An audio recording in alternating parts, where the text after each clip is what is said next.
Hey y'all. Okay, it's 7 o'clock on the dot. I'm your girl Y Renee. It is September 1st. I am still, y'all look, this hair is something else. I promise y'all. So I ain't been looking the best all this month, but today, woo-wee. Anyway, so y'all know I'm listening to my guest tonight on that's coming on. He's doing a Facebook Live to invite people over here. So I'm really excited about having him on here. So he'll be on in a minute, but let's get started. I appreciate you all for joining me. Those who are live or watching the replay, you guys are amazing. You've been with me all month long in August, except for when I took my little vacation, which I appreciate. You all are amazing. So again, thank you for watching the live. Thank you for watching the replay. My guest tonight is none other than one of my favorite pastors outside of my pastor who no longer wants to be called a pastor. That's a whole nother story. However, Pastor Marcus Brady from Chicago, Illinois. He is simply amazing. And one of the reasons why I invited him on was because he started a ministry that I went in fellowship with, even though I was not a member of his church. He started a ministry. Hello there, ma'am. How are you? He started a ministry that dealt with people coming out of divorce. And I'll let him share his testimony with you when he comes on. However, I could not, when it was placed on my heart, I could not do anything else. Finish out the series, start another series, things of that nature, without inviting Pastor Marcus to come on and share. So as soon as he figures out how to do this IG thing, he should be on in a minute. Y'all excuse my head today. I was trying to do something different with this little hair wrap because it's time for me to get my locks retwisted. So this is me being personal. So let's talk about this whole, I'm doing well, sweetheart. Look him joining. So I'm going to invite you. So you could just accept the invite. And I'm hoping all your people come on right along with you because it's about to be a good time. There he is. Look at him. Look at him. Look at him. Just start the thing. Don't start nothing else. Just start the thing. I'm messing with him. Hey y'all, everybody, thank you. Thank you for joining us. This is like I was telling them, you are one of my favorite pastors, if not the favorite pastor, next to my pastor, who no longer wants to be called a pastor. So I can give you all a brief synopsis. I'm gonna let him introduce himself. You all met Pastor Brady probably like 2016 or so. He was ministering at a church, or I met him through some type. But anyway, my pastors at the time, they were acquaintances with his, and they fellowshiped together on several occasions. And they were telling me he was somebody I should know because he had an awesome testimony, which I'll let him share. And I was coming through a difficult season in my life. I had just started my not-for-profit organization, but I felt like I was damaged goods because I was what they call a divorcee. So when he came up with this awesome ministry, I felt like I need to go and be a part. So I went over on the little west side of Chicago and did these little L tracks in the hood to go and see what this man was talking about. Thank you all for joining. So I want to present to some, introduce to others, none other than Mr. Pastor Comedian, funny guy. I don't know what else to say, but this is the wonderful Mr. Pastor Marcus Brady. Look, Instagram. Let me fix this whole story about her coming to this ministry to see. She was there 2 weeks and took over the whole Divorce Not Dead ministry. She was planning events. She was putting stuff together, making t-shirts, telling me what to. I say, you don't go to my church. You go on? No. Lies. No. You No. was there. You was there for 2 weeks. You was there for 2 weeks and took over the whole ministry. Listen, I am so godly proud of you. I had the wonderful opportunity to see you start this ministry, and I remember us having some conversation about you starting this thing and me just encourage you. Your testimony is absolutely mind-blowing, and it's something that the world should hear, and you're somebody that the world should know. So I am so godly proud of you and what's going on in your ministry, flying all over the country and teaching folks that they can make it after their divorce, and your stance against violence in relationships is absolutely amazing. And I love you so very much, and I'm proud of you. And I'm honored to have been called. Huh? This my friend, First Lady. Hey, First Lady. she out here, yeah. So I am so godly proud of you, and I'm humbled that you would ask me to come on and share with your audience. I was late coming in because I was on Facebook telling folks from over there to get over here because you are somebody they should know. And this conversation about divorce, it needs to be had. There's a sect, there's a group of people in the church that are literally not being ministered to. And this group of divorced people, because in today's church world, marriage is pushed so much. It's the cutest couple wins, and the ones who doing the most wins. And so when you're involved in a marriage and then it doesn't work, especially in the church world, there's a shame that comes with it. There's some hurt that comes with it that can't be explained by anybody other than the people who have gone through it, because there's so much light put on marriage, as it should be. So those of us who had gone through a marriage and it did not work, you seem to fall into a place of shame. Most married people with any type of oil in the church have some type of responsibility. They're in some type of ministry. You're stripped of all of that. You're no longer Mr. and Mrs. You ain't got the parking space no more. You ain't called on. They don't want y'all to march the pastor and the first lady in for the anniversary. Y'all, you just were old Baptist. Oh yeah. Y'all ain't part of the to-do club no more. Another part of it is, it not only does it split you up in the house, but it splits you up in the church. It's very awkward to be going to a church with somebody that you were married with. Now y'all divorced, and now y'all coming in there and you looking over there and she shouting, and you like, that heifer ain't shouting for real. And then she looking at you. You came with a new suit. Now she want to know who he dressing for. Who, you know how y'all, you know.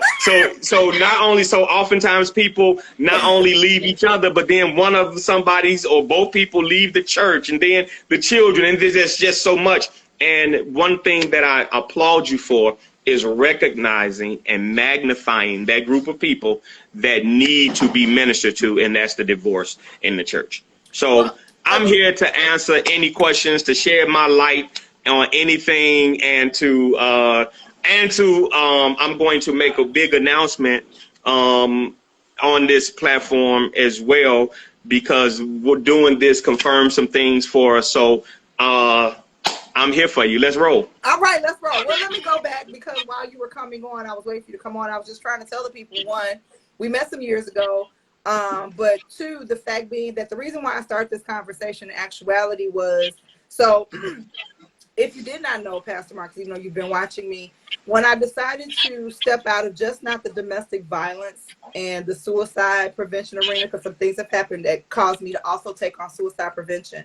But what I realized, even going through the midst of a pandemic, when I found out that my job does not value me like I should value myself, and that I had to make some decisions to make some changes. So I decided to take a coaching class. I took 2 coaching classes. And everybody's, you know, and I'm not knocking anybody. So anybody on here who's a life coach, I applaud you, because it is a difficult thing, even though it seems like a lot of people are just jumping into it. And my audience is not everybody else's audience. My tribe is not everybody else's tribe. I get that. However, when I wanted to drill down my niche, what I really believed for me was becoming a coach, I had to be more specific. And the things that I relate to is everything that I've been through has been something that has been somewhat traumatic.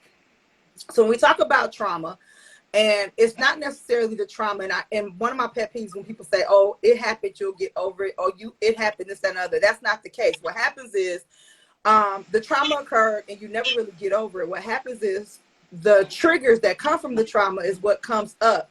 And so what is my job as a trauma recovery coach is to help you identify those triggers no matter what age the trauma happened.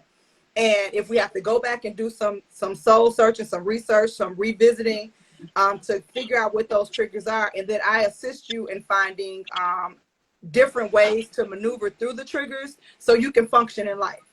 One of the biggest things that made me do it, of course, was during the midst of the pandemic. People don't realize until they had to go back to work, go back to school.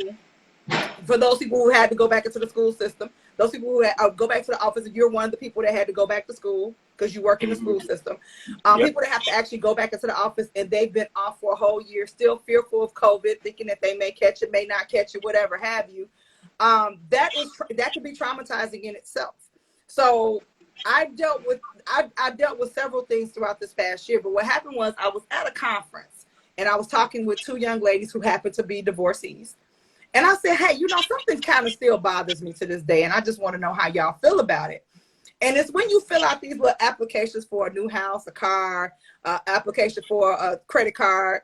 And it has these little boxes on there that say single, married, divorced, separated, widowed, in your mama's backyard, in the trunk, whatever you want to call it. And I would look at these things sometimes and I would be triggered by it because I was like, okay, I've been divorced now. I've been divorced officially 11 years.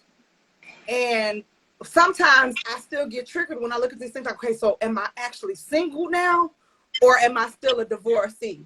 Do I say I'm single? Am I lying if I say I'm, so it bothers me. So sometimes I even leave that stuff vacant, but then they call me talking about, well, you missed the box. And I go sometimes. So that's how the conversation started. And because I need to be more visible to build my clientele as far as getting me clients to be a coach, I decided to be more visible on IG every day, during the month of August and then going forward. And that was my first topic for the month. And I'm really amazed at the people that I've interviewed, the different perspectives that I've gotten from those people who are divorced, those people who have remarried, those people who have divorced twice, those people, and how it affects the kids and stuff like that. So that's how this whole thing got started. And in the middle of the month, because at first, you know as well as I do, a lot of men don't like to stand up and talk about nothing. So I was surprised when I got two men, actually two, and then one person I asked, and but two men volunteered to come on and tell their story, this, that, and the other. And then in the midst of it, I'm like, man, let me call Pastor Marcus. I gotta get in touch with Pastor Marcus. And the reason being is because immediately it came back to my memory, like during one of my darkest times, whether I acted like I was depressed, whether I acted like anything else, D&D did a lot for Renee.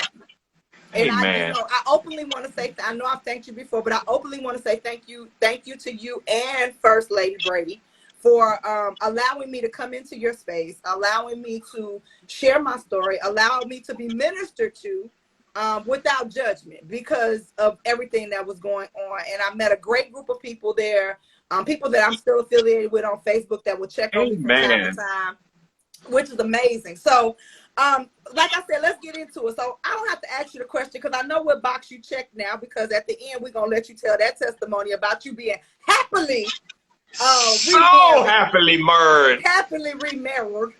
And you have a beautiful wife. Thank you kindly. She is absolutely amazing. What'd you say she was? She's absolutely amazing. Oh, okay. I thought you said something smart. And I was like, when she come home, she going to hit you in the back of your head. But you was good that time. Congratulations. So y'all going to have to excuse us because we always act up when we together. It gets so crazy when we talk. It gets so crazy when we talk. Oh, my goodness. So let's just go back. So we're talking about your first marriage. How long were you married to your first wife? My first wife, I was married for, I think it was 14 or 15 years. 3 children, a very successful relationship but a terrible marriage.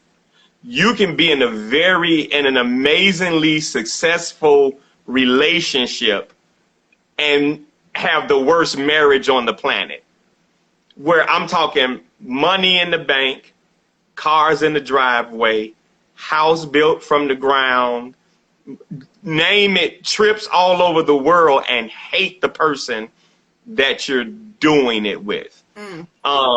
The one thing that I've learned from being in it in a bad way to being in it and being happy is that you have to not just love the person you're married to, but you've got to like them.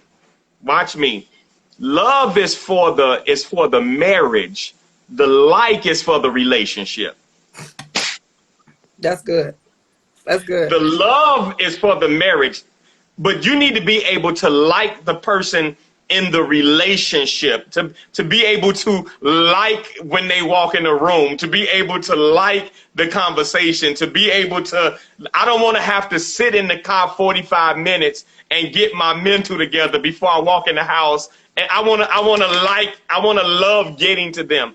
And I think what a lot of people do, first off, in our culture, we consider weddings a success. We got a lot of people having weddings, but ain't nobody getting married. And marriages don't fall apart in the marriage. They fall apart before the wedding. There's something that didn't happen. Go ahead. Okay, no, I was going to say, you hit on something. My next question was going to be, so since you brought that up before the marriage, okay, so let me ask you this question. Were you a pastor before you got married? Or were you a minister before you actually got married? Or did you accept your my first marriage? I started to pastor after my first marriage. Some years after my first marriage. I don't know how long. I'm not good with remembering dates and years and all that. So but I know that I think I had just had my youngest daughter, who is now turning 10. So I don't know however you got to do that math. That's calculus. I'm lost now. That's too many numbers. That's carrying the ones. I'm not gonna try to make it's parentheses in there and too dumb on here, but I ain't gonna try to make it sound too intelligent either. I'm gonna try to help you out as best I can. We're gonna meet halfway. Cause I'm over here licking fingers trying to figure out. So I was married when I started the church, and so you were in ministry though. Were you in ministry, but you just weren't a pastor? Absolutely. Okay. Yeah. Okay. Yeah. So I was in ministry. So so is it safe to say that with you being in ministry, because you said that marriage happens before the wedding, did you and your ex-wife receive counseling before marriage? Oh, from the absolute best. Received it from the best. I'm talking about got the stamp of approval from the man. It was this is another issue where some people miss it. I got married. I need y'all to hear me so that you can counsel your children in this area. I got married. I was turning either 20 or 21 years old. Oh, a young man. I got divorced when I was, how old am I now? 44. I have a many, but who you are at 21 ain't who you are at 35. It's not. You're not. No way. You know what I mean? It's just not. And then I had been with that same woman since I was 16 years old. So that was all that we both knew. And some of the things that we went through, I became very, very financially successful at a very early age. So at 21, 22 years old, I was making $140,000 a year. At 25, I built a $250,000 house. At 30 something, she lost 100 pounds. So look, I got money and and I got body, and we both look at each other and I don't like you. So you take your money and you skedaddle and you take your body and you go about and it was just, so this is the thing. That's why I said there's a love and a like, because something has to keep you connected through the changes. Something has to keep you connected through the growing. Something has to keep you connected through the sickness and the health. Something's got to keep you connected. And a lot of people go in with one. They either go in with the love or they go in with the like, but you need both of those things in place to keep that thing where it has to be. So how long was your counseling before married? I did. How long? We did it was like, man, because we were members of the church and I was on the ministerial staff. So he wasn't, hey, Kelly, so he wasn't going. Apostle wasn't going. Let me tell you something. Marital counseling is very important, but you cannot blame that for your fall, because I know that I had some amazing, let me tell you something. When I got married the first time, that man made me bring my credit report. He made me bring check stubs. He made me write down why I wanted to, and the same thing for her. That's my spiritual daughter. That's my spiritual son. Why should I allow y'all to why should I let you marry him? I mean, it was intense. It was, next time y'all fight, we had to fight over the phone. I had never heard of that before. I need to hear how y'all fight. That man, that Abercrombie, baby, he ain't playing with no marriage. He ain't going. Even to this day, that man, when I talk to him on the phone, that's my spiritual cover now. How's your wife? He ain't playing about marriage. So the issues that I had in my marriage, I can't point to the counseling. Watch this, because it wasn't the counseling, it was my character. That's good. You can get all the teaching in the world, but if you don't have the character to implement it, you wasting everybody's time. And so as I grew and as I learned, I got all of the great teaching, but my gift allowed me to take me where my character couldn't keep me. And so now I'm in a place where I check my character. Now I'm in a place where I'm not trying to do nothing that's going to get me in trouble, because I'm not going down that divorce road again. Not on my accord. No, sir. And she ain't going either. I don't care how crazy she get. I don't care. Look. No. Look. I don't care what I'm almost in a bad place, because I don't care what she do. It don't matter. No, I don't care. You go, all right, get your ear right down there in that room, and we gonna figure this out. We gonna fight. I'm the stop speaking type. I give you the cold shoulder for about 2, 3, 4 minutes, and then I'm back in it. Now y'all, you know what? Y'all finna see a real live Brady fight. Bae, why are you making tuna in my house? You are not making tuna story. See, I can't say she making tuna. You can't make tuna in my house. It stank. Because it stank and it's nasty. And I told her before we got married, you're not making no tuna or no chitlins in my house. And now she feel like, oh, he on the phone with his sister. He ain't going to say nothing. I'll cuss her out in front of this whole Instagram. I can't. Now it stank. Now my house stank. Huh. Okay. Come back. I'm back. Focus. So let me ask you a question, because I was on this live and Minister Delvin Barber kicked it off. So for him, when you say your counseling was intensive, the question I would ask is, I know you believe in counseling, but they got counseled before the ring was given, after the ring was given, and they even did counseling. He said anywhere up to a year after they got married. And because of the pandemic and some things that was not discussed in counseling, that's one of the reasons why their marriage failed. Now, you mentioned something about that, and it might be different now, because you said your pastor said, how do y'all argue over the phone? That's one of the things that they didn't discuss in counseling was conflict. What happens when you can't get your way? What happens when the other party says no? What do you do in something like that? Okay. Authority is God's plan to protect your life, right? And in marriage, the man, Bible says, is the head of the wife, right? The Bible says that Christ is the head of the church as the husband is the head of the wife. So we have authority levels in marriage. When you come to an impasse in marriage, and you both could be right, because that's one of the issues in marriage, is that oftentimes you argue, and you argue from the standpoint that somebody's wrong. Did you know you could argue and y'all both be right? If we want to go downtown, I know we across the road, but we want to go downtown Chicago, Bae want to take the Jackson bus and Boo want to take the Madison bus. Ain't nobody wrong. We can both get there at the same time. We're doing this right. But in marriage, what settles that is the level of authority. So when we come to an impasse in a conflict, and husband says, let's go left, and wifey says, let's go right.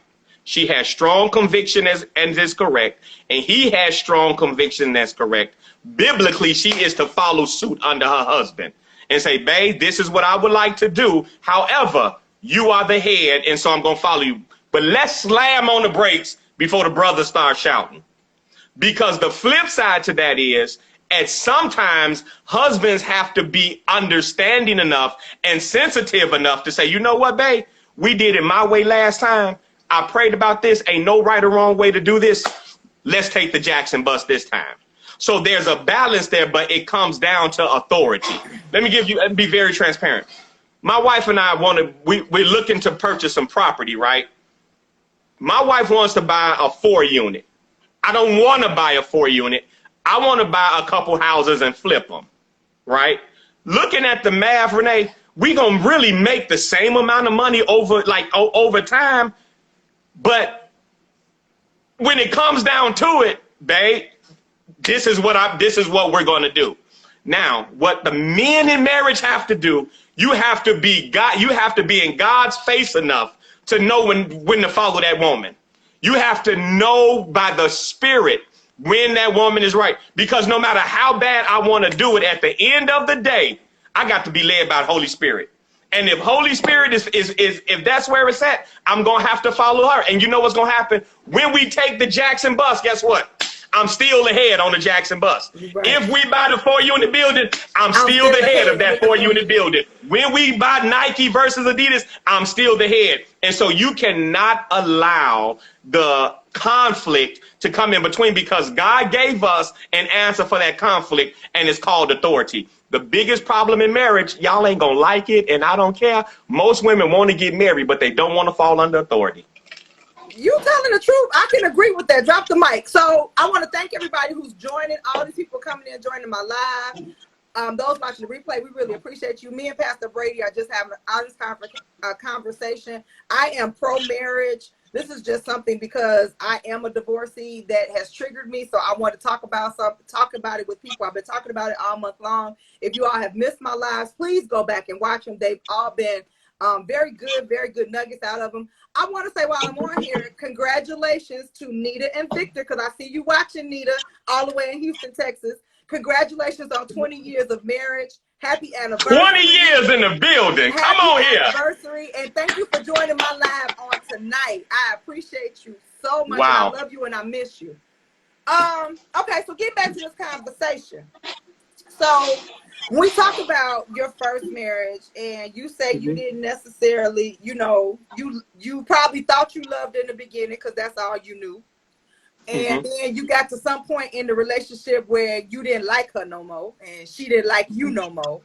So, and then now, and the reason why I bring this up is because you're kind of like not necessarily, you kind of like almost like a unicorn in my month of talking. And the reason why I say a unicorn is because you're the only one that's actually pastoring a church, and only the one that pastored a church and actually ended up divorcing your wife in the middle of pastoring a church.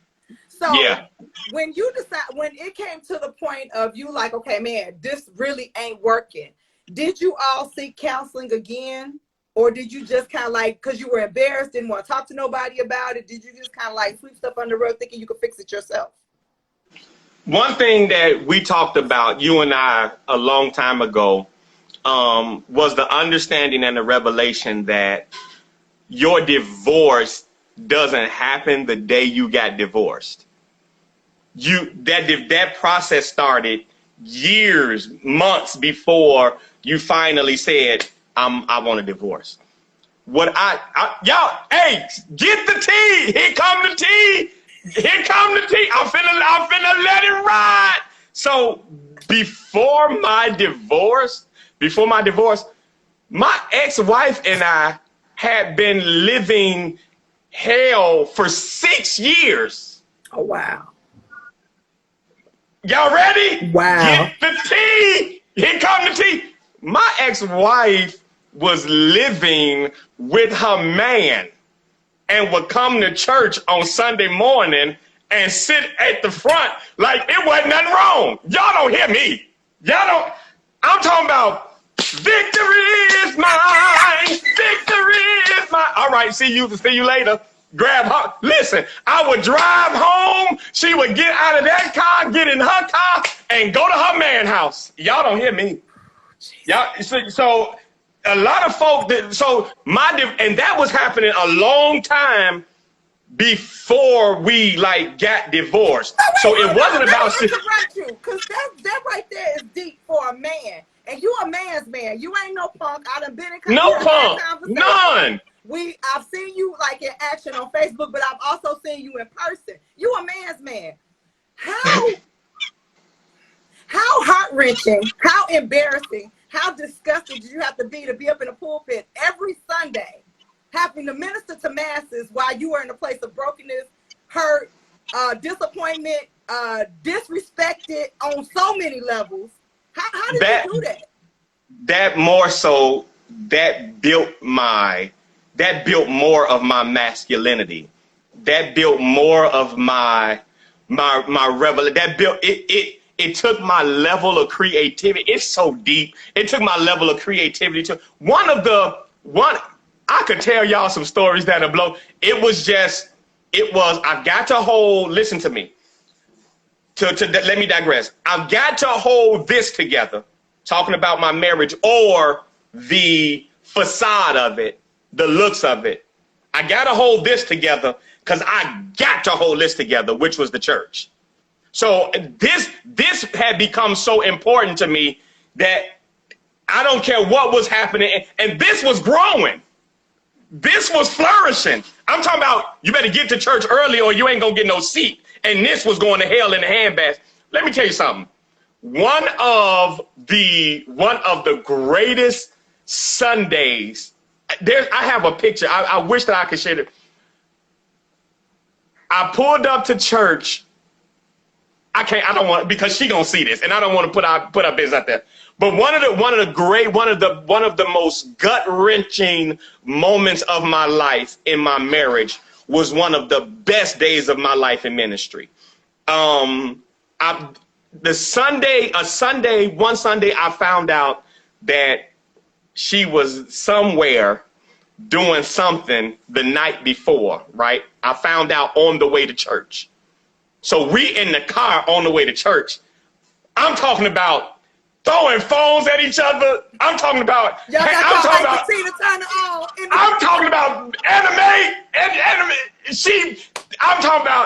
and I pull up to the church, Renee. I pull up to the church. There's a radio station out there to interview me. There's a newspaper out there to interview me because we were one of the fastest growing churches on the west side of Chicago. Indigo magazine was there. That was the first Sunday ever. There was a line outside of our church to get into the church. And we coming down California, and I'm talking about, it looked like smoke in the car. I'm talking about, it was my mama in the car, my kids in the car. It was just, listen, got out that Sunday. And when I tell you, I preached not our situation. I never preached our mess over the pulpit. I preached, when I tell you, and people were coming up, like we standing there, we smiling, taking pictures, doing interviews, the whole thing. And the whole time I'm thinking to myself, if I had a bat, I'd knock her head. And I know she's like, if I had a knife, I'd stab this.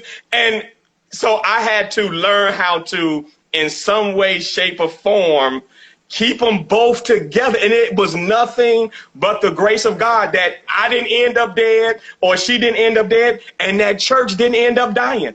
The Eagles Nest Christian Church, baby, if them walls could talk, if those walls could, let me tell you something, because now let's hit the gas for a second, and let's go to when I finally went public and said, okay, I'm getting a divorce.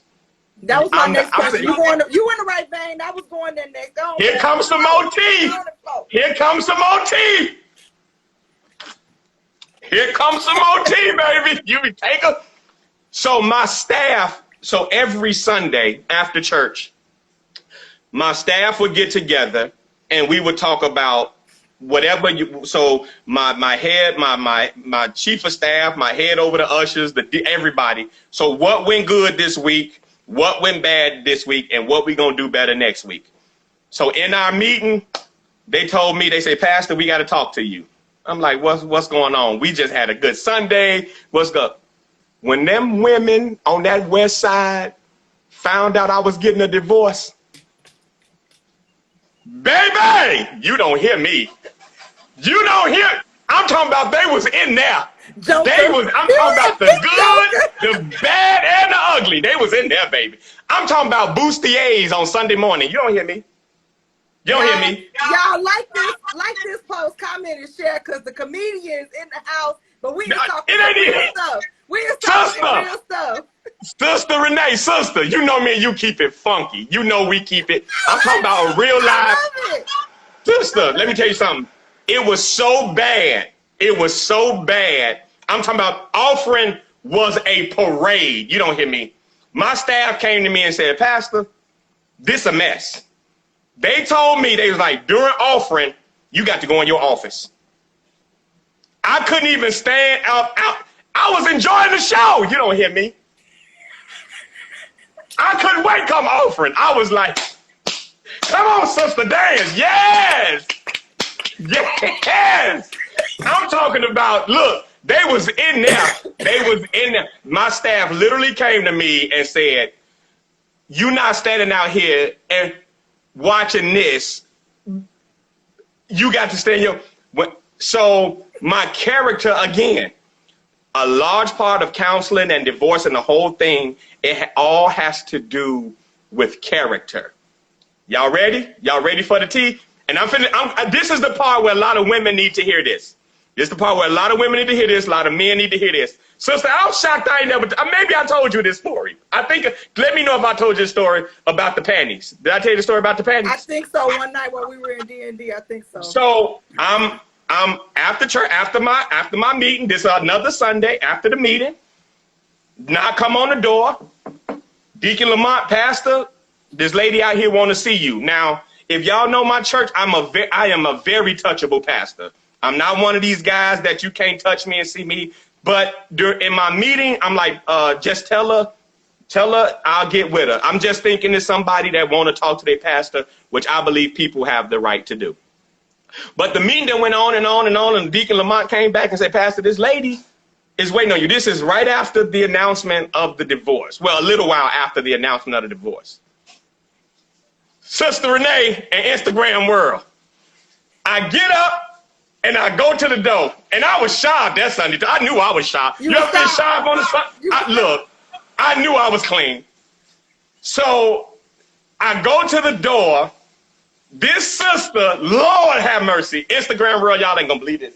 This sister handed me, she grabbed my hand and pulled it to her, and she took her other hand and she put it in my hand and she rolled it up. And she looked, I'm standing in my, you remember how the church, the sanctuary, my office was right. So we're standing at the door of my office and the sanctuary.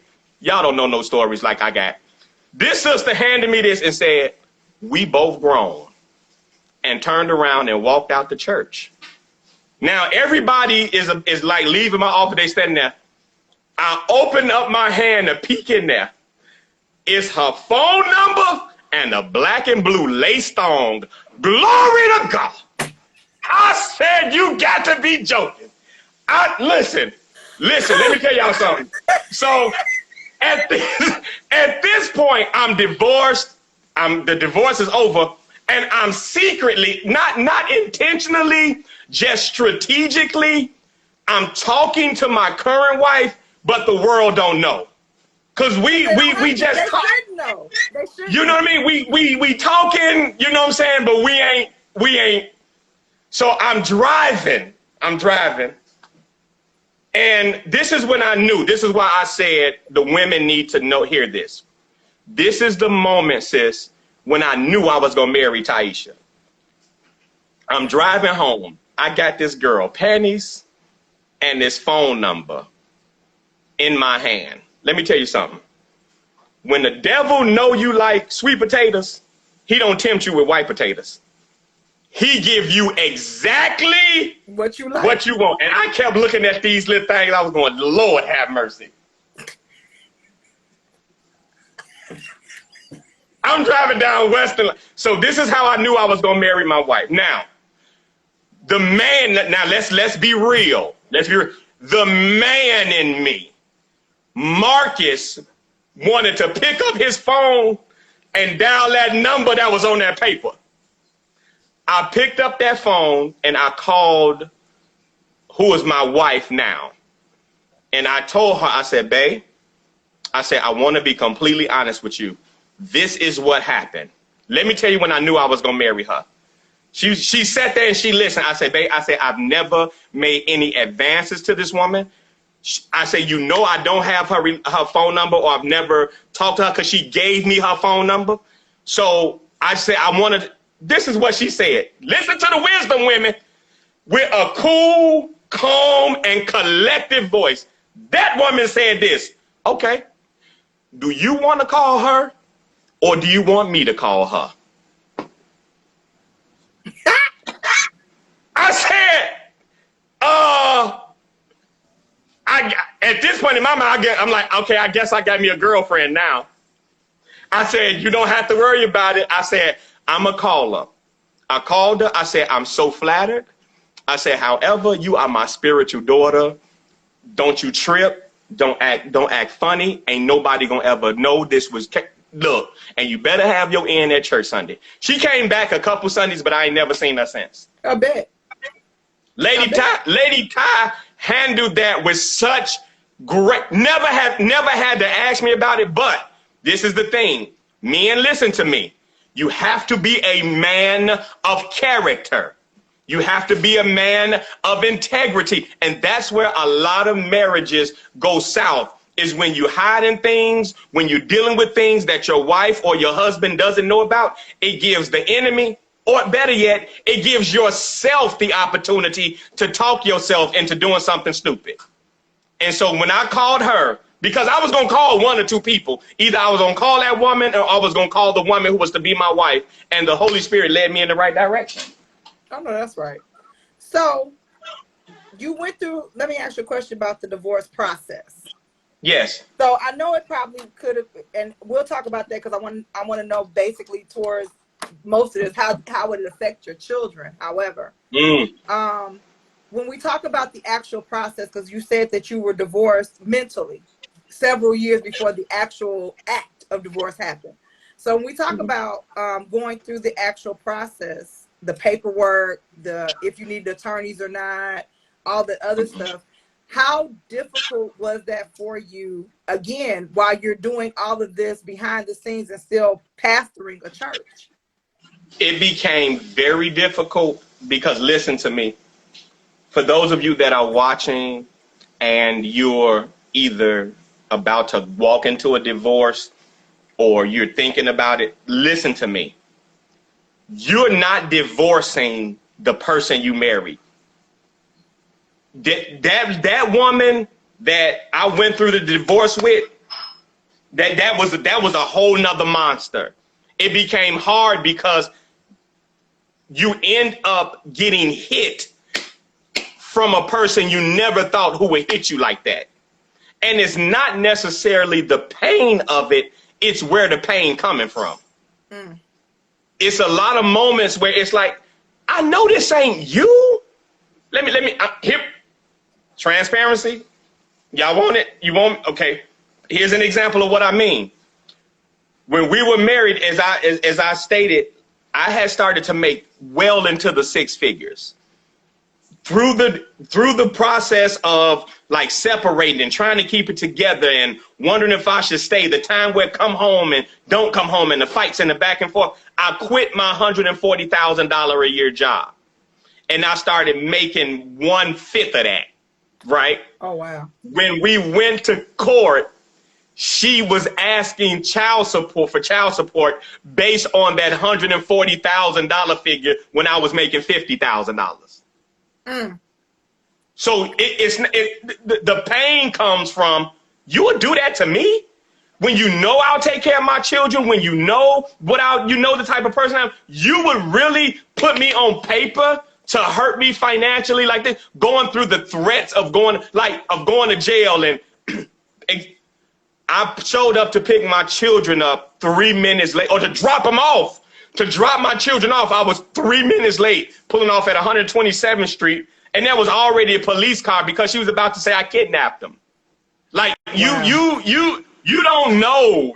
Like, the pain of it, the hurt of that part of it, some people don't go through that. But then there are those, because what do hurt people do? Hurt people hurt people.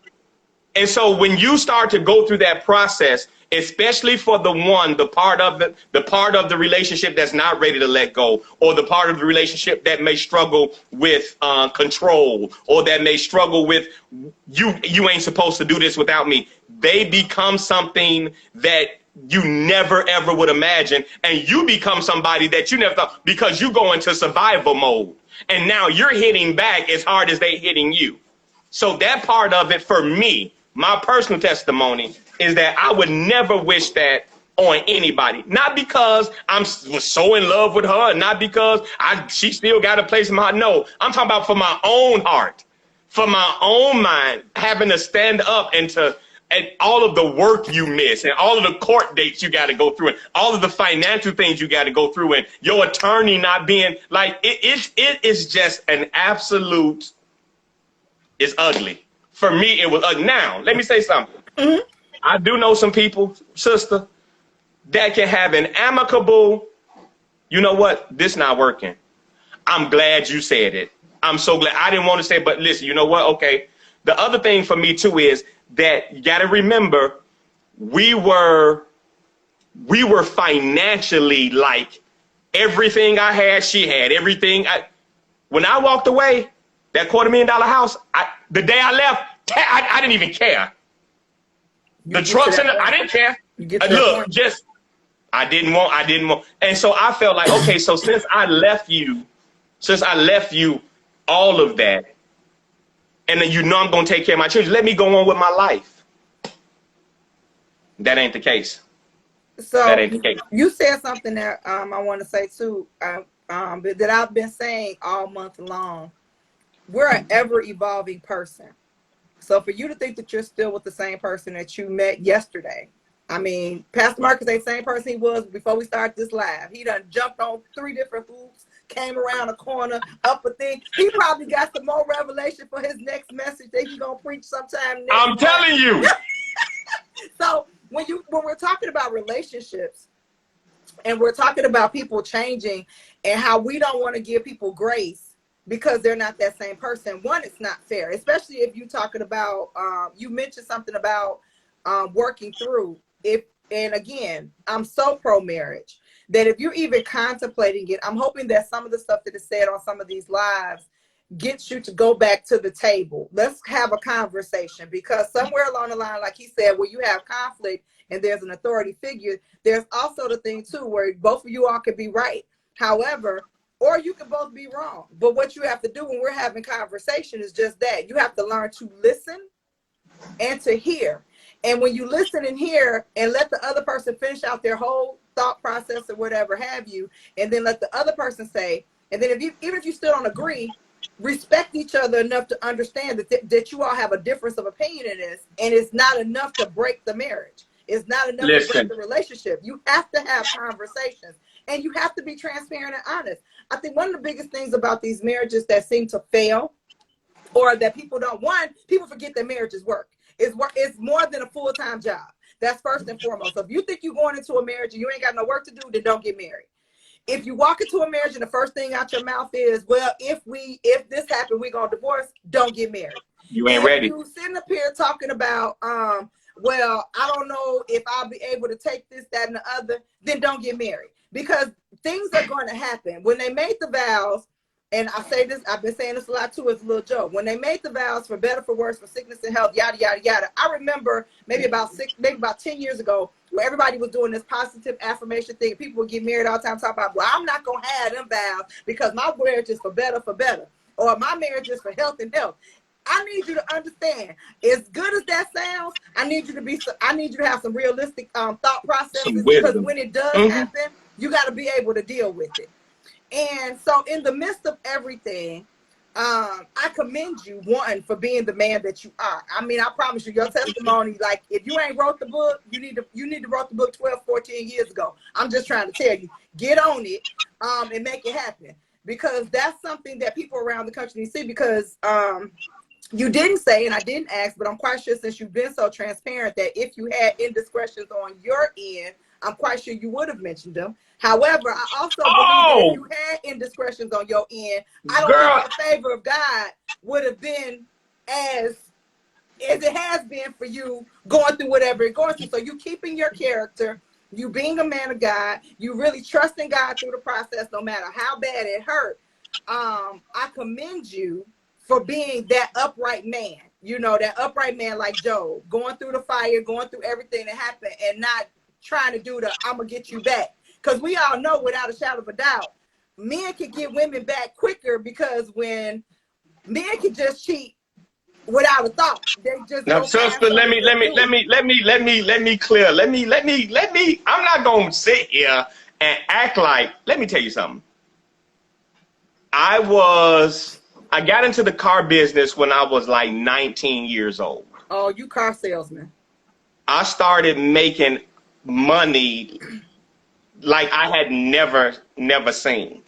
I experienced life. You've heard this before. Money doesn't change you.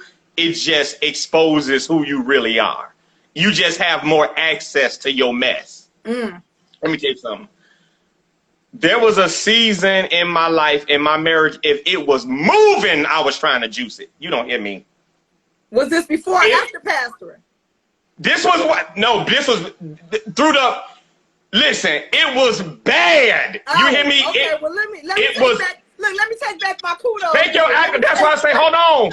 Hold them accolades, because I'm not sitting here like I didn't have, those issues. I'm not finna blame it on the fact that I wasn't getting none at home. It's character. Gentlemen, please hear me. Your actions are your actions. She wasn't giving me none. You still a married man. And I can sit here and preach it now because I've gone through it, but it's hard, and a lot of people will never understand it, and I'm not trying to make it right. But what I don't want is for people to think that I sit at home with my thumb in my mouth like a pit of, no. You living with a Negro? You living with a Negro? Oh, baby. I got this bread. Oh, I'm finna get this head and leave. You don't hear me. I'm about to act a plum, and it wasn't like I'm acting a plum fool. Let me not. But there were indiscretions on my part, and that was part of my deliverance, was having to take full ownership of what I did. And then let me piggyback on something you said, sister, that if you can do a whole book on this. Open and honest, transparent conversation prior to your marriage is what's going to save your marriage. Listen, love that person enough. Don't let them marry your representative. Don't tell somebody something that you think they want to hear just so you can lock this Negro up, or so you can lock this chick up. If you're open, honest, and transparent and laying your wants, your needs, and your expectations on the table, they should love you and respect you enough to say, I can handle that or I can't. And a huge problem in a lot of marriages is I shared my heart, I told you what my needs, wants, and requirements were, and you gave me a yes when you really was a no. And so I came into it married to your representative, and your real you can't hold up to what my requirements were. Oh, and wow. So now you find yourself in a situation, in a marriage where you're not happy. Hear me, not because something happened in the marriage, but because something wasn't told the truth about before the marriage. So if sometimes you got to go revisit what the expectations and the needs and the requirements of your spouse are, because you'll save yourself a lot of hell if you just revisit it and you say, okay, this is honestly, babe, this is what the problem is in our marriage. You told me this, that, and the third, and that's not being satisfied. Before we go down here to this courthouse, is that something that you think that you can fix, or is there something that you're not willing to do? Open, honest, transparent conversation. Well, you know what, Pastor? Thank you for letting me know that you was really a booger back in the day. I was a booger. You know what? But that's what helps my character today. Because what I don't ever want is to have to sit up and say, I don't want to do that. You know what I'm saying? I don't want to feel that. I don't want to. No. But listen. Guy, I can't think of his name. Guy from Alabama. He said, until you can admit that you were in it, you'll never be delivered from it. And so I had to, I know I'm free because I can talk about it. Look at God. Look at him. So let's talk. And my wife from the South Side, crazy as a road lizard. She'll kill everybody. And all her uncles got guns. She ain't finna I ain't finna kill myself. You gonna leave my friend alone. That's what you gonna do. Putting on blast on Facebook every time you got. You know what I still laugh at? And I don't know if it was your first one or if it was the first one I saw. Was when you went out back to the garbage cans. And set them, I had a panicure. And burnt all. You think I'm playing? I set them on fire. Yo, this man went outside and burnt all her nice, like, comfortable pajamas, the stuff that he didn't like. He was like, I don't want to see them big old, I sure did. It goes back. That is a perfect segue. When we got married, I told her, babe, this is what I like. This is what I like these right here. I like these. These what I like. And she kept on going to buy these. And I said, okay. I went in her drawer. I burned every pair she had. You gonna wear what I want you to wear. If I buy them, you gonna wear them. And it ain't like it ain't nothing in there. Now, I could understand if it wasn't nothing. It's a whole drawer full of, and you keep on going back to these big old nude colored. No, I burnt them up. If they ain't there, she can't wear them. So I sure did. I went and got me some lighter fluid. I sure did. She was mad but I bet she put something on. Oh my God, y'all! That's when he started his whole nope, I ain't gonna do it. Nope. I'm tired of it. Y'all, if y'all can go back to if y'all don't follow Pastor Marcus on Facebook, become his friend. Go back through all his videos of him acting a Mika. Yeah, that is Mika. That is not petty. That is I'm not finna beg you. I'm not finna do it. I'm not finna beg you. I'm not finna do it. I asked you several times to get this as an easy fix. You ain't got to go to the store. I'm going to buy them. I'm on a first name basis with the girls in Victoria's Secret. Hey, Margaret. Hey, Sarah. You got give me some, and then you gonna still go to Walmart and get the ones in the pack? Not after a year. No, talking about these comfortable. I'm gonna get you comfortable.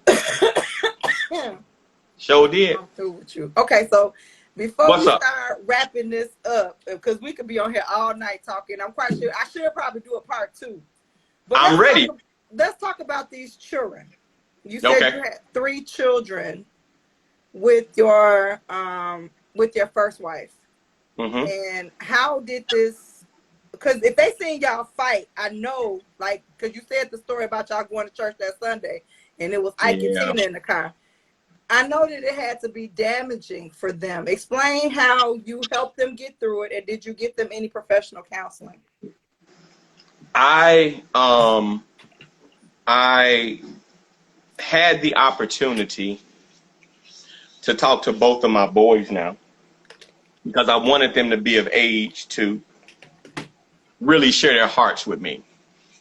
And my oldest son, who is now 21, proudly serving our country in the Navy, he and I had a conversation, and I asked him, I said, you know, how do you feel? He said, you've never been out of my life. Through my divorce, through the separation, I can count on both hands how many weekends that over the last 9-10 years that I have not had my children, or the summers where they're not with me weeks at a time, or the holidays. None of that stopped. I did not stop being a father because I was no longer their mother's husband. So I talked to him, and I don't know if this is selfish of me, and I know you'll check me on this if I was wrong, but this is what he told me. He said, Daddy, or Pops, he called me Pops. He's like, I was so into my own little world and girls and being able to get out and be, while y'all was fighting, I was over it. He was like, I didn't miss nothing. He was like, it didn't affect me in any, you know what I mean? He's like, you've always been dad. You've always been there. You've been a phone call away. You've missed nothing. I ain't missed no games. I missed nothing. I've been there. But the part of y'all not being married no more, he like, that didn't affect me. Now, this is where the car shifted real hard, because I spoke to my 16-year-old. He still shows signs of being hurt. Because I was all that he knew he didn't know anything but my mama and my daddy. Like that's all. My dad is right down the hall. He gonna get up and he gonna make pancakes, and that came to a screeching halt. He still shows signs of hurt. He still, not that I left him, but because I'm no longer with his mother. But here come the other part. He's growing up, and he's finding out who his mother is. He's now getting an understanding of, okay, as soon as I get the chance, exactly, which also makes me feel like, okay, he gets it now. So where they may have suffered some pain, all of those scabs, all of those things. And then the baby girl, the youngest, she was so young, all she can probably remember is going over daddy's house on Fridays and coming home on Sundays or Mondays. And, you know what I mean? She probably doesn't remember the household, with daddy's home. She probably doesn't remember any of that. She's so comfortable. I think she's the one who benefits the most, because she got mama and daddy over there, and she got mama and daddy over here. She and my wife, her TT, her bonus mother, they super cool. So she living the best of both worlds. So whatever she can't get at home, and whatever she can't get over here. So she's no issue. And no, I did not get them any professional help. Do you think that even though your oldest son says he's okay, and even your 16-year-old, do you think that because of what they witnessed, that it will affect them in their future relationships? So this is where I'm winning in that, because I consider that, right? God, I don't want to. Okay, so they've had the ability to, me and my wife have been together now 8 years in November, right? So they still get to see me be husband, father. Like that example has not, I'm not single. So they know they still get parented, and they've got the flip side because their mother remarried as well. And unfortunately for them, I don't think things went as well. So my children get to see, okay, this is what they get an example on both sides. Not that one is horrible and one is perfect, but one is working and one might not. You know what I mean? Right. So right. I think that they're at the age where they can say, okay, I can eat the meat and chew out and spit out the bones. Okay. Cool, cool. Very good, very good, very good. Does that Okay, make sense so to what I'm saying? that's excellent. I mean, I just because one of the things that I found out in several of these conversations with the people who had children was sometimes we get so caught up in ourselves when we're dealing with our mate and we're not seeing eye to eye, and we decide that this is not what we're going to do anymore, whether it's amicably or horrible. We tend to forget about the kids, or we tend to use them as pawns. And I say we, I'm speaking metaphorically because I don't have any children. And I thank God to this day, because of my situation, that I did not have any kids with my ex-husband. But people tend to use the children as pawns. You know, you can't see your kid. Just like, you know, you said your ex-wife was talking about, well, she still wants this amount of child support, even though you ain't making but this amount of money. And let me just be open and saying this. This is my sidebar. This ain't really got nothing to do with this, but I feel the need to say it. I can't stand a trifling baby mama. And what I mean by that is this. There are so many people out here who want men to be a part of their children's lives, but for whatever reason, the person is gone, incarcerated, don't want to be a father, whatever have you. But you'll penalize a man who wants to help take care of his children, help raise his children, just because he doesn't have any money. A child needs necessities to make it. Yes, we do need money to survive. They need to eat, they need to be clothed, whatever have you. But they also need relationship, and they also need structure. And if you have a positive, good, loving man who wants to be a part of their child's life or children's lives, and they're willing to step up, take them on weekends, do the best they can, what they got, but they just don't have the dollar amount you want, you wrong. You wrong as four left shoes. And I get, and everybody say that I shouldn't have anything to say about it because I don't have any kids. But I get pissed off thinking about it. I know too many of my male friends who have had to suffer, and I know them to be good people. They might not have been good to you. They may have not been in a good relationship with you. They may have not did the things you want to do in a relationship. But if they're treating them kids like there's no end to tomorrow, and they love them unconditionally, doing everything they're supposed to do for them, how dare you? How dare you take away their option or their God-given right to be fathers to their children? And the same thing for single fathers. If you think, unless that woman is just not doing something, or she's a harm to them, or if they're doing something that's going to be detrimental to the child's health or their livelihood, how dare you keep them from the people that's going to help raise them? Yeah, that whole children piece. And one thing I would love to comfort someone with is this: children are resilient. I'm sorry, Children. Pastor Brady. I'm reading something that Sarah, she said, pray for me. The woman across the hall keeps coming to my apartment, banging on my door, talking about her boyfriend. Said, pray. She leave me alone. Pray. I have nothing. So are you saying, Sarah, that this woman is accusing you of messing with her man? Please respond. I'm sorry. Go ahead, Pastor Marcus. What were you about to say? Children are so resilient.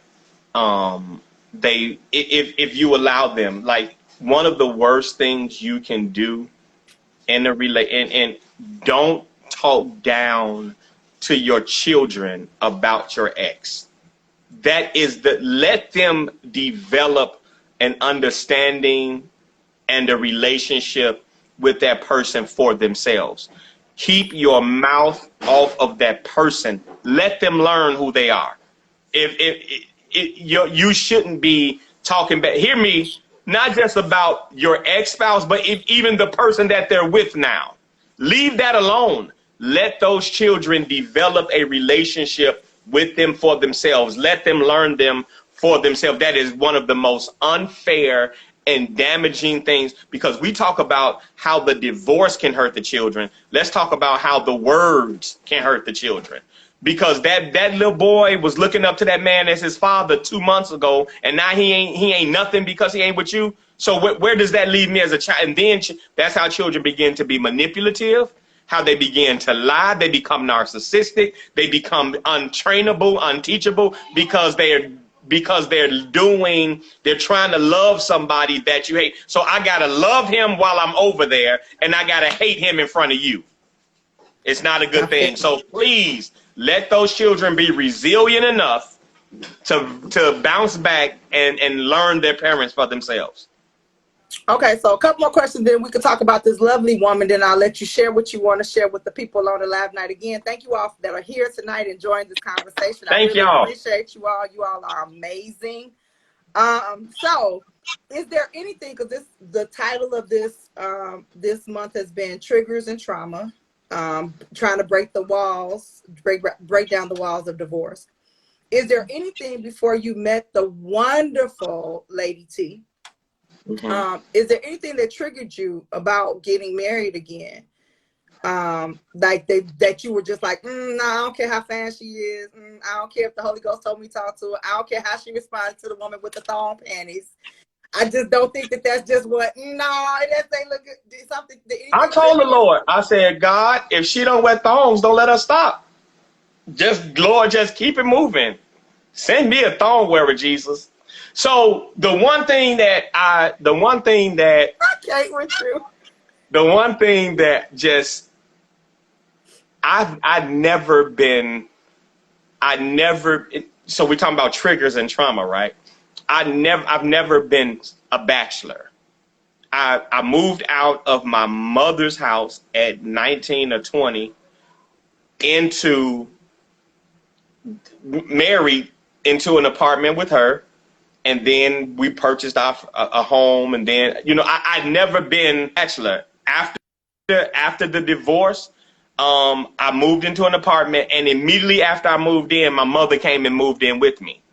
So I've never had a place of my own. After my mother moved in, we stayed together, during my dating process. And then when I got married, I moved again from a place where it was my place, but my mother was living with me, right back into a married home with a wife and three new amazing children, in addition to my children. So now so when it came to me saying, I love being married. I'm one of the dudes that are shouted from, ain't nothing better. For me, there is nothing better than, babe, what you doing?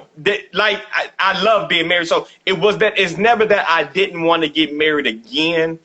I've never had the experience of being a bachelor. That's the one thing in my life that I never had, that I can't say that I wish I had it, but I wonder. I wonder what it's like to just eat and break your plate. Like, if I want to come in the house at 3 o'clock in the morning, if I want to, you know what I mean? My thing was, after I got the divorce, this was my plan. I was because at that time I had gotten out of the car business in hopes of saving my marriage because of how much time that I spent at work. I was going to get back into the car business. I knew I was going to go back in making 6 figures. I was going to buy me a condo downtown on Michigan Avenue. I was going to look out my window and pass her in the knot and say, that one coming upstairs. I was going to walk up and down Michigan Avenue in the wintertime with my Burberry coat on in front of Buckingham Fountain, in the summertime with my Gucci and Louis on. And I was just going to do me. I just wanted to I was going to get my kids on the weekends. We was going to go down to the lakefront and just walk back home, and I was gonna park my Mercedes under my condo, but then hear this beautiful woman come walking in the Bible class, and there it was a wrap. I got none of that. I got none of that. None of it. I got my Mercedes, but I ain't get my condo. I'm still gonna get me a condo downtown. Yana Bear at 98 said, God said no.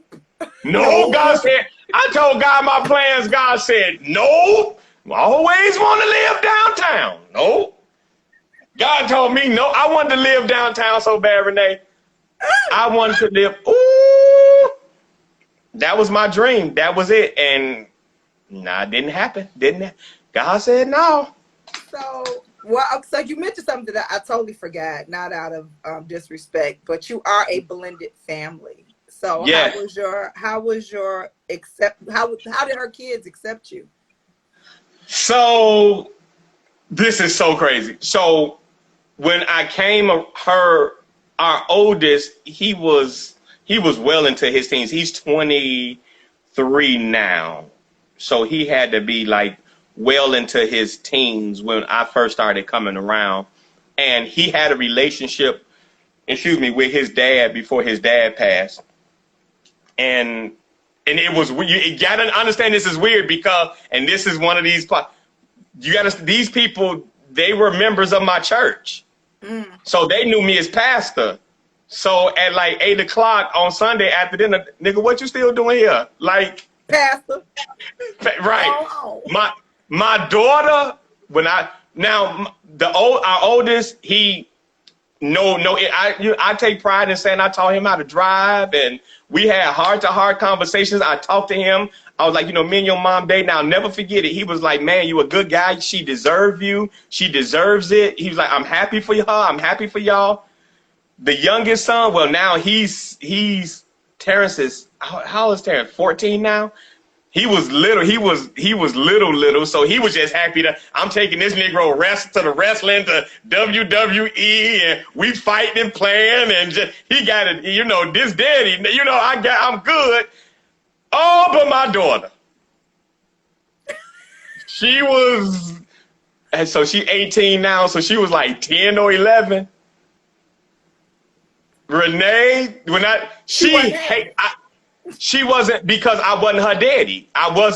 You know what I mean? Like I'm learning that girls have this affinity for their fathers. Unfortunately, her dad died when she was very young. Mm-hmm. But you ain't him. You ain't, let me tell you. So one night I come over, right? It's pouring down, raining outside, right? I ring the doorbell. I'm standing there. I'm free. I'm ringing the doorbell. She had unlocked the door but didn't open it. Like little stuff like that. Like, I open the door, nigga, but I really don't want you to be here. Like, so I had to like, it was years and years. Now we out of all six of the kids, out of all the parents, me and her, thick as thieves. Baby, you can't tell her that I ain't her daddy. You can't tell me that ain't. That's my heart. Like my son. Oh, me and him. That's my. He my son. That's my. But that one there, we teaching her how to drive. We went out on a daddy-daughter date last night. When she likes scary movies. Look, I seen on Facebook where she said she had an attitude with you and you had to fix it. Yeah, she was like, "What's the problem? Like we ain't been out in a while, so." Took her to see Candyman. We had a good time. Like that's my baby. She the type like this. Like right now, she can hear. I'm sure. Well, no, she in her room. So so what that was all about? Like who was that? What was, you know what I mean? Like she's very protective. She's very loving. She's the one. Her and my son Caleb. Well, all of my children have tremendous business minds. Terrence, the 14-year-old, he just started high school. This Negro still spending money from his 6th birthday party. Like he got money. He got old money. We be like, where you get money from? He like, you remember my birthday in 2006? They had gave me a card. This Negro still got money. Wow. They all have amazing business minds. They're much closer than we see. We don't see them all the time, like together all the time, because one is in Southern California. Joshua, my oldest biological, is in the Navy. Caleb lives at home with my ex-wife. Brooke, the baby, lives at home with her. And we have Terrence and Michaela living here with us. So they're spread out, but they don't miss a beat. Everybody know what's going. Daddy mad because of this, that, and the third. Mama tripping because of this, that, and the third. So yeah, my wife, if she, it's blended. And my last name Brady. Bunch. Yep. Right. What are the chances? Look, how about that? So this has been amazing. I want to say thank you so much for joining me tonight. I've had a blast. So you are welcome to. I can't think of anything else that I really want to say, because I always talk about my situation. So my situation, they've heard like 50 million times this month. But I want to thank you for coming on, for taking the time, and your wonderful assistant Star for hooking this up. Because you're such a busy man, you got to have a personal assistant. When I grow up, I'm gonna need one. So let me tell you something. Okay, listen. While she playing, this woman, she all on radio stations and all over the country I still don't doing have all a this. statistic though. I speak that you need to get one. I'm gonna tell you something. I speak it over your life. Listen to me. When I got one, God opened up more opportunities because you got to get it by faith. Like I got to get. Let me just give you an example, right? So tonight I got you. Tomorrow. Tomorrow, Thursday, I got Bible class and a very, very, very, very, very important meeting about this thing I got going on. Friday, I got the comedy show. Saturday, I've got my daughter's birthday party. Sunday, I've got church and a wedding Sunday evening. Monday goes into a whole different thing. And she keeps all of it together for me. Like, it's just a lot from planning my... she takes care of all our stuff.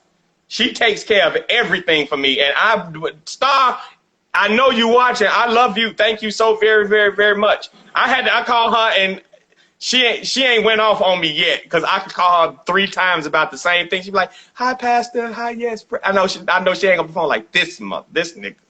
But she never gives me any problems. And then on top of that, I have my wife, which is like the support system like no other. I think a lot of women miss that, especially those who have men that are called or that are anointed in an area or that are you're not married to God. Listen to what I'm saying. You're not married to just a regular dude. You know there's a call on his life. Mm-hmm. My wife, she don't give me no headache, Renee, about nothing.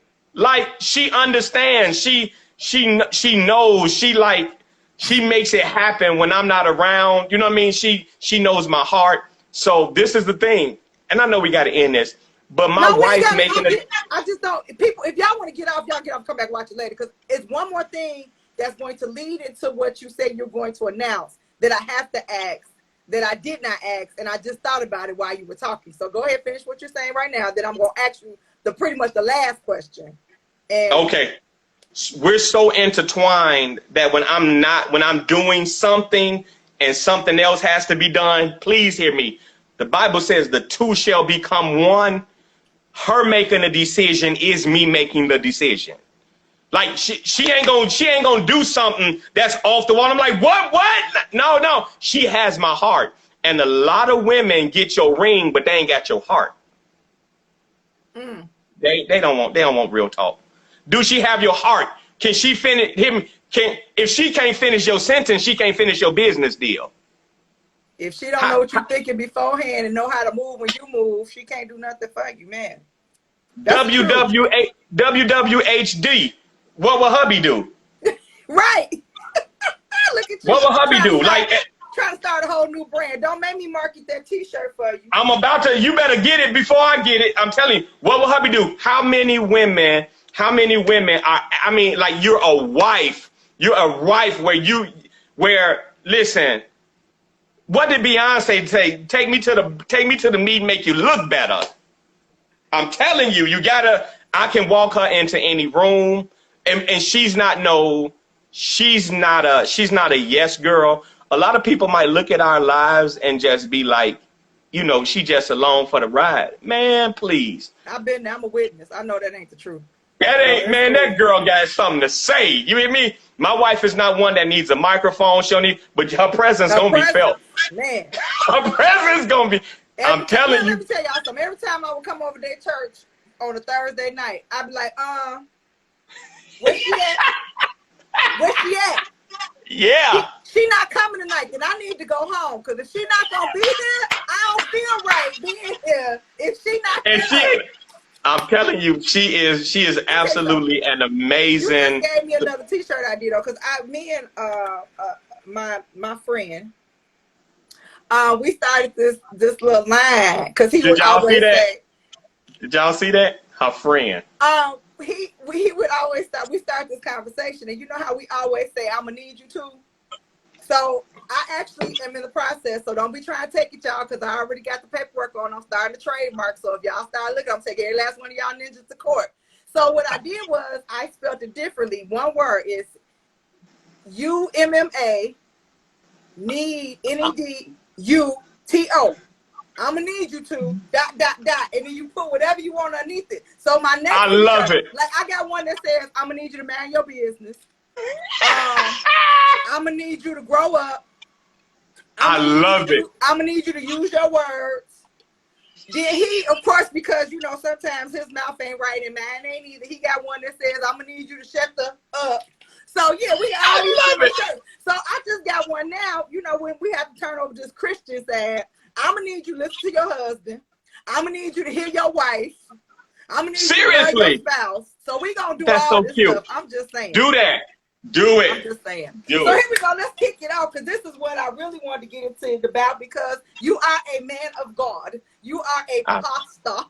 You are Pastor Marcus Brady of the Eagle Nest Church of the Great West Side of Chicago. Yes. I can't like y'all pastors do. I'm just saying. But you got what I was trying to say. Yeah. So you make inbox me. I'm gonna get a shirt to you. I promise you. I tell you how much they cost and everything. They gotta be custom made because you know every time you put a different saying, I'm offering people to do different sayings. Shameless plug. So let's talk about this whole ministry and pastors. And we started off when we started this conversation about how churches kind of neglect the divorce. Like I said, we got a marriage ministry, we got a singles ministry, we got a children's ministry, we got a young adults ministry, we got a teenage ministry, we got a man's ministry, a woman's ministry, a first wives club ministry, the pastor's best men's ministry, usher's ministry, the picking up the trash from the parking lot ministry, the usher ministry, but they seem to forget about us, and that's why, or me, because it's not you no more. We talking about me. That's why I think when I heard about D&D, I was so, I don't know, I want to say my baby leaped, but I was really intrigued to know what could you talk about? Could you really help me? How would you understand? Because nobody else that I've known, and I've had several conversations throughout this month and asking people who are in ministry, do they have it at their church? Have anybody thought about it? Has everybody ever raised a question?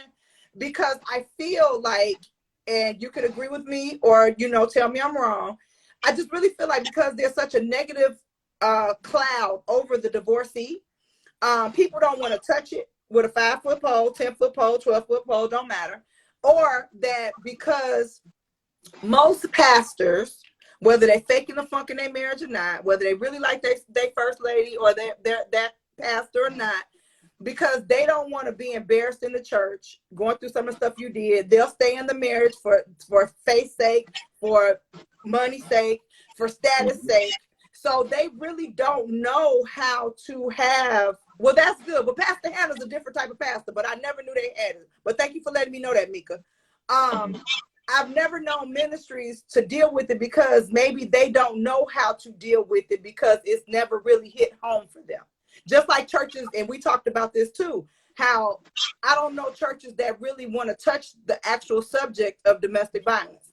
One, because people don't want to be honest about it, that they're either in it or they came out of it, or they don't know how to handle it because it's such a taboo subject or such a difficult subject, but it's stuff that needs to be talked about in the church. So as being a pastor that started D&D, tell us why you actually started it and what happened in the midst of it, why you stopped it, and, you know, what was the reason and all the other stuff. So first off, a big shout out, Mika. During my divorce, if you go to New Life, Pastor Hannah will oftentimes talk about the table of pastors that he would sit with and study with. I was at that table. So during my whole going through my divorce and everything, tell him, say, hey, Pastor, I was with Pastor Brady, with Marcus Brady from the Eagles Nest. And he can validate and tell you everything I'm telling you is the absolute truth. Like that is my guy. We talk 2-3 times a month. We keep that's my heart. That's my dude. D&D, Divorce Not Dead Ministries, came out of this expectation and this hope for people, because once I was going through it, it's like, okay, so does my life have to end because my marriage ended? Like, am I nothing now because that died? So my marriage died. I didn't. I'm divorced. I'm not dead. I still have life in me. I still have things to accomplish. I still have a destiny. I still have a goal. And guess what? If I'm in it as the pastor, what about the lay people who don't have anybody to talk to? The issue with divorce in the church, y'all ready for the tea? The reason why pastors don't deal with it is because pastors feel like if I have to address a divorce in my church, I got to take a side. I got to say, well, he right or she right, when that's not. These people need some real, and that's why you have to go through this thing through the biblical lens and not with your personal opinion. Apostle Abercrombie says this: it's not about who's right and who's wrong. It's about what's right and what's wrong. It goes back to one of your very first questions. When you run into an impasse, what do? We go to the word of God, which here it is again, which is the authority. So as your pastor, if I'm going to, if I'm going to counsel you and y'all at the place of divorce, a lot of people don't want to, a lot of pastors don't want to deal with it because I may have to tell this brother that he wrong, or I might tell this sister that you're wrong. And now where that tide's going to come from? They don't like it, sis, but I'm coming for them. It's the truth. That's the reason why. And so as opposed to, I'll just take my hands off of it and I'm going to give you the shallow response of, well, we praying for y'all. No, we need some answers. There's some people that need some answers. So much of it can be prevented if we had people who weren't worried about what if the couple break up and they dollar leave versus I got to give you what the Bible say and worry about that money later. So I did it with the hopes of letting people know that there's a safe place, or for providing a safe place for people to come. We know, so I mean, sometimes in that room it was tears. Sometimes in that room it was jubilation. Sometimes in that the revelation, the teaching. That teaching that we were getting was absolutely, I mean, for God to just. I still got notes in my old phones that I refuse to come throw away. on. I just got to charge them up and pull them out. It was nothing but God. And so, which is a great segue to the announcement that you confirmed, because I got an inbox that asks what happened to Divorce Not Dead. There's another sister that was involved in Divorce Not Dead. Everywhere I go, I run into her. She followed me on social media, so she comes to my event, and this, come on here. I'm telling you, Mika. And so I always run into her. And so along with some other things that are being birthed, Divorce Not Dead is going to be rebirthed, starting the very first of the year. I'm working out the scheduling portion of it, because it's going to be we were doing it once a month, and God said no to make it a Bible class strictly for the divorce. So we're going to be adding another Bible class for the divorce. We're also adding a Bible class for the men. So many marriages fall apart, hear me, with the finger pointing toward the women based on what they didn't do, when no one is giving the men word on how to be a man to lead your house away from whatever's not being done. So that's why I messes with you. I was going to say the other word, but I can't say that on this live. Do that when I call you. Say it. So we have to have a Bible class strictly geared toward men. Have to be built. We live in a culture now where men are not being taught how to be men. There are no examples. And so when you take a broken man and put him in a marriage and try to get him to lead, he has no way to understand that. So the Lord gave me the duty and the responsibility of building men through the Bible so that now we can start talking about marriage. If you got a man that's walking around who don't even understand the principle and pulling his pants up and putting the bottle down, or pulling his pants up and knowing how to talk to a woman, if he don't know the basics, how is he going to run a household? And so let's have Divorce Not Dead. We're gonna rebuild those people, and we're gonna be building men, and then it's all gonna work out. Stay tuned, y'all. Listen, if you don't follow me on social media, if she don't mind, y'all go to follow me on my Instagram. I promise you I'm gonna be more visible on Instagram, or you can follow me on Facebook at go to Marcus Brady, and I'll delete some people just to add y'all. Like, I will make sure, because I got my public figure page is the Marcus Brady. I think it's THEE Marcus Brady. You can just follow me on that page, or you can go. If he don't erase nobody, DM me, tell me y'all want to be his friend, and I'm gonna call him and say, hey, she said she tried to get on there. You ain't deleting And nobody. I will delete. If you've been my friend for 4 years and you ain't like nothing, bye. No, you want me a friend? No. I put up a nice post and I was a funny post and everybody laughed in 4 years and you don't even hit like, no. You're not a real friend. So I will delete somebody to add you. Marguerite, you know I will never delete you. Marguerite is my sweetheart. She is a new member of the nest, and she is on fire for the Lord, and we absolutely love her. So to all of you guys that are watching, be ready for the rebirth of Divorce Not Dead Ministry. That will be, that page is still hot and active on Facebook. I haven't made a post in a while, but I'm going to restart that. You can follow me at Marcus Brady on Facebook, or Pastor M. Brady on Instagram. Somebody put this stuff in the thing so that the people can find me. But you can find me. Just go to Facebook and type in Marcus Brady. And then you can follow my church at the Eagle's Nest CC.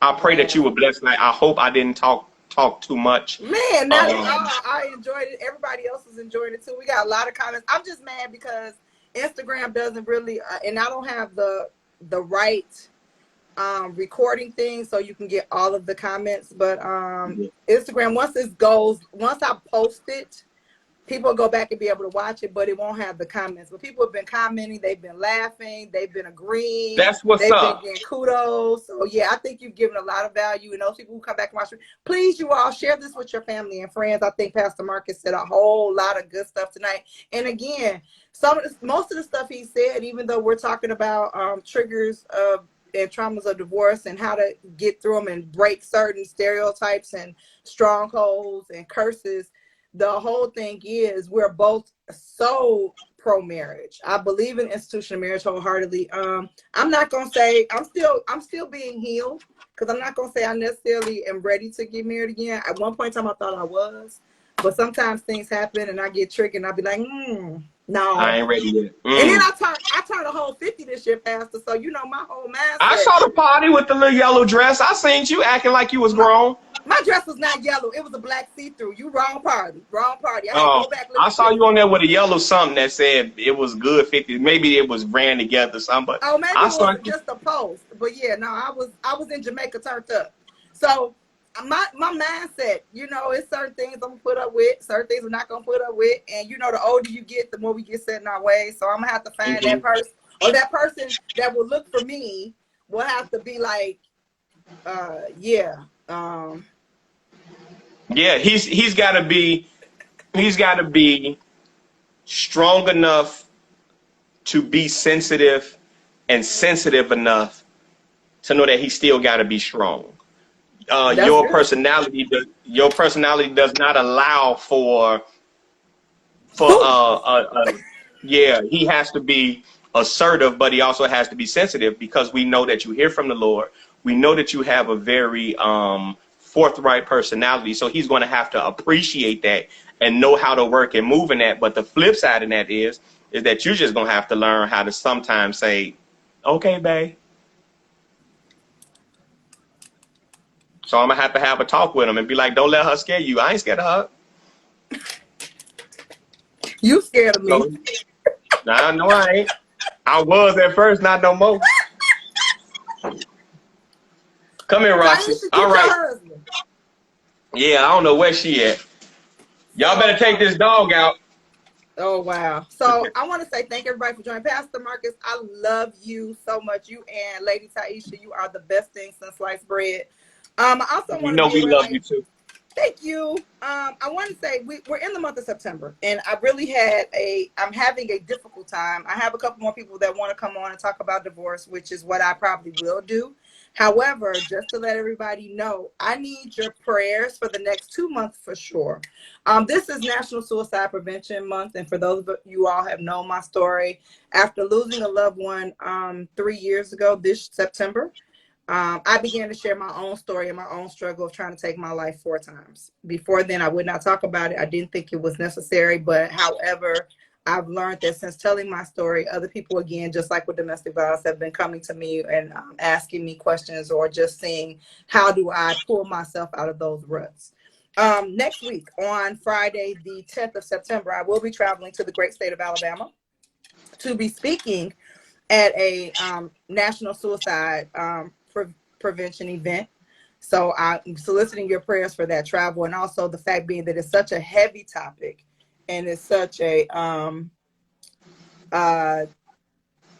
trying to save lives and let people know that, you know, taking your life, not only do you think it solves a problem, however, it does more damage after the fact, because of the people that you leave behind, because they did not understand that you were suffering like you were suffering. Mental health plays a huge part of it, but sometimes people are just lonely.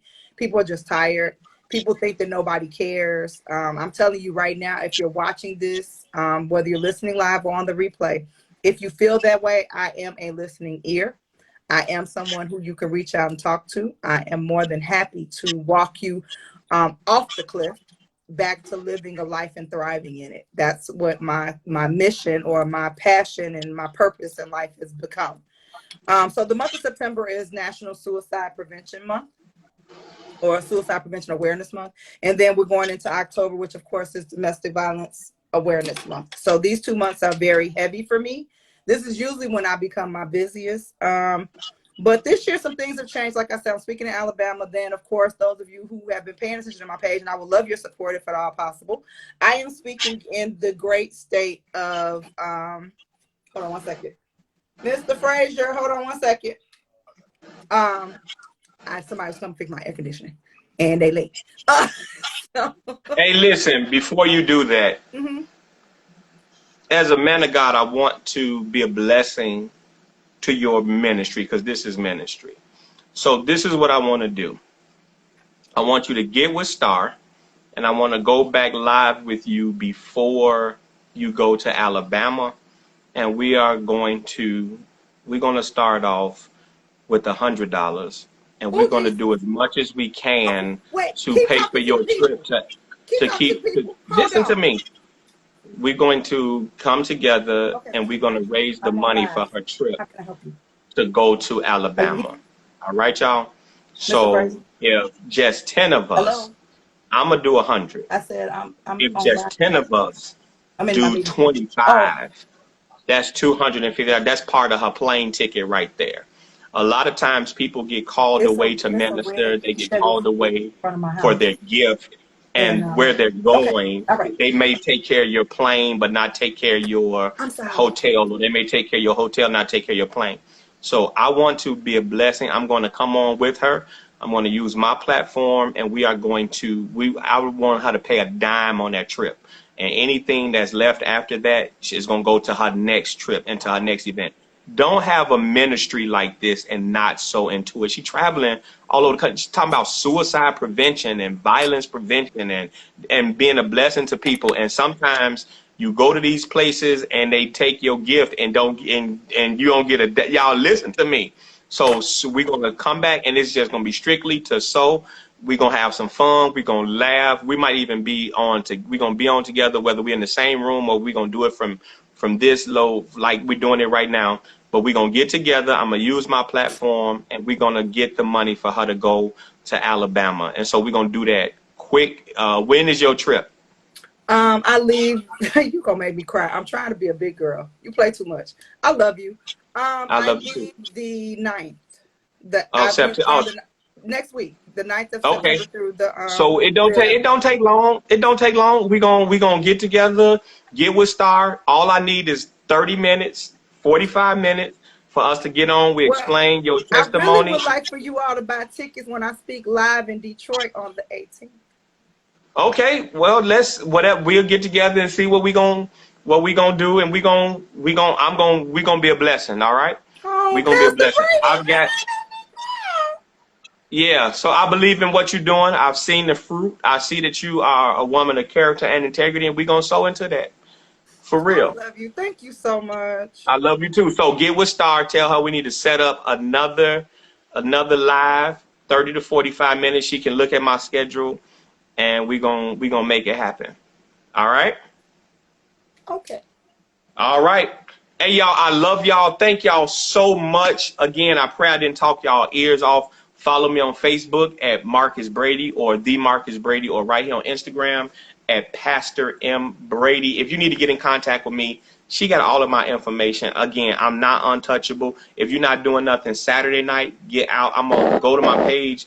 I've got my son texting me, y'all. I got a comedy show this Saturday coming up. If you can make it, I would love to see your face. Where is that in the place. It's on 147th, and I'm gonna post it on my page and on Instagram. So all of that information will be there. I love y'all, and I'm finna see, because my son done text me twice, and Lord no, ain't no telling what's going on. So let me call my boy and see what's happening. Please hug Lady T for me and tell her I love her. And thank you so much for joining me tonight. I so appreciate you, and thank you for being a blessing. No problem. Love you, sis. I'll talk to you soon. All I right, don't know how to hang up. Just hit How do I hang if you up? hit the screen, it's the X button that you should be able to hit on your screen. You always got me doing something I don't know how to. Dang. No, it ain't. No. Ain't no X No, it's just people talking. at the top in the corner. Oh, X. All right, I'm finna hit it. Y'all, I love Pastor Brady. He is hilarious. Thank you all for joining me live. Thank you all for watching the replay. I hope something was said that was a blessing. Again, I'm not sure what I will be doing for the next couple of days. If somebody, there was a couple people that inboxed me and said they want to talk about divorce some more. And since I didn't do a full month because I was on vacation, I probably will take a couple more interviews. But if not, you all will see some type of post for me. Yes, he's funny. Your pastor's funny, Miss Washington. If you are, I see some type of post to me about suicide prevention or something. Thank you so much, Miss Kelly. Please like, follow, share this with some people. I think this was really a good one. So I do appreciate you all so much. And I look forward to connecting with you all. If you all are not following me, please do. I do follow back. And I look forward to talking to you. So everybody have a good night. God bless you. And thank you so much for joining. Bye-bye.